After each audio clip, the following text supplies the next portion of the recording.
আসসালামু আলাইকুম। ব্যাগ নিয়ে আপনাদের অনেক প্রশ্ন।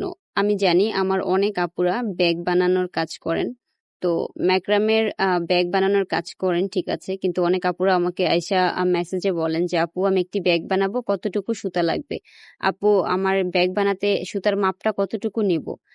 এখন আমি আপনাদেরকে কিভাবে বলবো যে আপনার কতটুকু সুতা লাগবে? কারণ আপনার ব্যাগটার সাইজ এবং ডিজাইন তো আমি জানি না।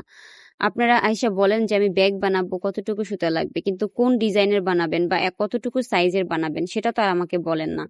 এখন আমি যেই ব্যাগটা বানাচ্ছি এটার সাইজে বা এতটুকু যদি আপনি একটা ব্যাগ বানান, তাহলে আমার মনে হয় যে আহ 500 গ্রাম বা 700 গ্রাম এরকম সুতা হলেই হবে।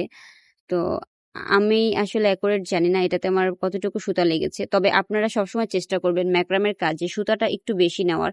কারণ ম্যাক্রাম কাজে আমরা কখনোই জোড়া দেই না, জোড়া দেওয়া হয় না। ম্যাক্রাম আপনাকে একটা সুতা দিয়েই করতে হবে, একটা সুতাই নিতে হবে মাপ মতন। বা একটু বড় হোক সমস্যা নাই, কিন্তু ছোট হলে কিন্তু আপনার কাজটা খুলে ফেলতে হবে, মানে ওটা আপনার পুরো বাদ দিতে হবে, ওটা আপনি আর করতে পারবেন না। তো এই কারণে হচ্ছে গিয়ে আপনারা চেষ্টা করবেন যে একটু বেশি সুতা নেওয়ার, ঠিক আছে।